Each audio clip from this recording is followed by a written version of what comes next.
Hello प्यारे बच्चों, नमस्कार, प्रणाम। तो कैसे हैं आप सब? तो आशा करते हैं कि आप सब ठीक ही होंगे, अच्छे से पढ़ाई कर रहे होंगे। तो प्रश्नावली 5B का 1 से लेकर 14 नंबर तक सवाल आप सभी को हम बता चुके हैं। तो आज उसके आगे का सवाल बताएंगे।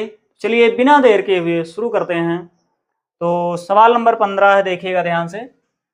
सवाल नंबर 15 इसमें कह रहा है, किसी समांतर श्रेणी का mवां पद n तथा nवां पद m है तो सिद्ध करो कि pवां पद m plus n minus p होगा तथा सिद्ध कीजिए कि m प्लस nवां पद शून्य होगा। तो ध्यान से देखिएगा, इसमें हम पहले प्रथम पद और सार्वंतर मान लेते हैं। ठीक है, मान लीजिए, माना श्रेणी का प्रथम पद a तथा सार्वंतर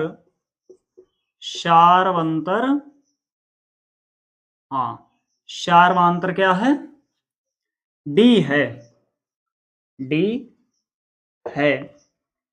लिखो। तब देखिए, श्रेणी का mवां पद n दिया है, मतलब mवां पद, यहां लिखो mवां पद। देखिए mवां पद को हम am भी लिख सकते हैं इस तरह से। ठीक है, तो श्रेणी का mवां पद दिया है n, ठीक है, बराबर n लिख दो। देखिए am, तो am का सूत्र हो जाएगा a प्लस, देखिए m है ना, यहाँ पर mवां पद है तो m में से 1 घटा देंगे और इनटू में d लिख देंगे। ठीक है, बराबर n।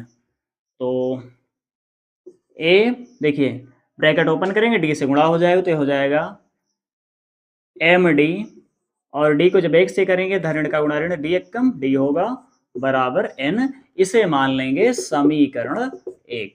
ठीक है, उसके बाद और क्या दिया है इसमें? nवां पद भी दे रखा है। ठीक है, तो लिखो श्रेणी का, यहाँ लिखो तथा श्रेणी का nवां पद, लिखो nवां पद। nवां पद को लिख सकते हो an, और इसका मान दे रखा है इसमें m दिया है ना, nवां पद m बराबर m लिख दो। ठीक है, अब an को हम लिख सकते हैं a प्लस n माइनस 1। देखिए n है ना, तो n में से 1 घटाएंगे और इनटू में d बराबर m। तो a प्लस ब्रैकेट ओपन करेंगे, d से गुणा हो जाएगा, ये हो जाएगा nd, और d को जब 1 से करेंगे तो धन ऋण का गुणा ऋण, d एकम d होगा बराबर m। इसे मान लेंगे समीकरण 2। ठीक है, ये समीकरण 2 हो गया। इसके बाद में एक काम करो, अब समीकरण 1 से समीकरण 2 को घटा दो। ठीक है, लिखो समीकरण 1 से समीकरण 2 को घटाने पर, ठीक है, जब समीकरण 1 से समीकरण 2 को घटाएंगे तो क्या हो जाएगा? देखो समीकरण 1 लिखा है a plus M D minus D बराबर n, और समीकरण 2 है a plus N D minus D बराबर m। ठीक है, अपान घटाएंगे तो चिन्ह बदल जाएगा, जहाँ प्लस है माइनस, प्लस है माइनस, यहाँ माइनस है प्लस हो जाएगा, यहाँ प्लस है माइनस हो जाएगा। ठीक है, देखिए ये धन मिलकर घटेगा, ए में से कैंसिल हो जाएगा, और यहाँ पर देखो धन एम डी है, ऋण एन डी है, इसको ऐसे लिख लो एम डी, और ये माइनस हो गया ना चिन्ह, यहाँ पे माइनस एन डी। उसके बाद देखो धन डी है, ऋण डी है, डी से डी भी कैंसिल हो जाएगा, बराबर यहाँ पर बचेगा एन, और ये माइनस एम बचेगा। ठीक है, तो देखिएगा ध्यान से,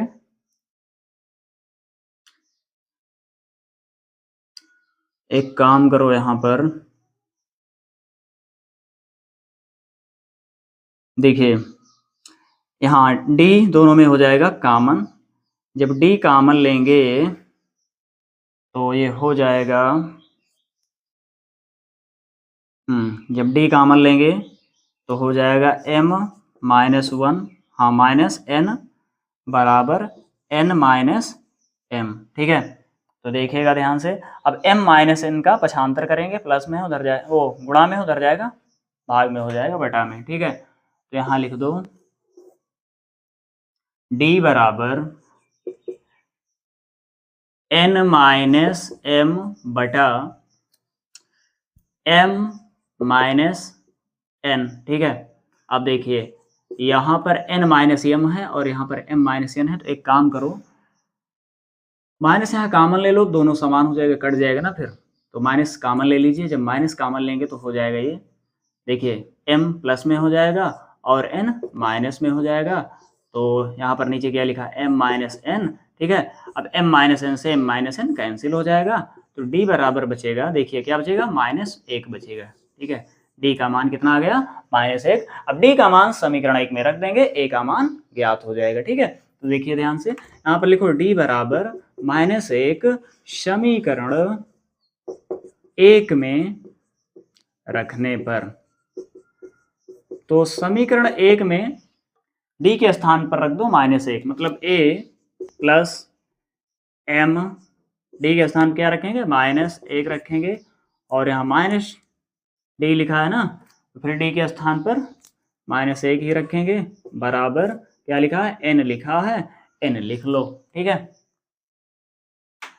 तो a देखिए गुणा हो जाएगा, धन ऋण का गुणा ऋण, m होगा m एक कम m, और यहाँ ऋण ऋण का गुणा धन 1 होगा, बराबर n। तो एक काम करो, यहाँ से a का मान ज्ञात कर लो आसानी से। तो देखिए n है ना, m माइनस में उधर जाएगा, प्लस में हो जाएगा, तो n प्लस m, और ये देखो एक प्लस में उधर जाएगा, माइनस में हो जाएगा। a का मान कितना आ गया, a का मान आ गया a बराबर n प्लस m माइनस 1, ठीक है। मतलब a का मान है n प्लस m माइनस 1। तो अब हमें ज्ञात करना है, सिद्ध करना है, पीवा पद m plus n minus p होगा, ये हमको प्रूव करना है। तो एक काम करो, इतना पहले नोट कर लो, उसके बाद आगे बताएं।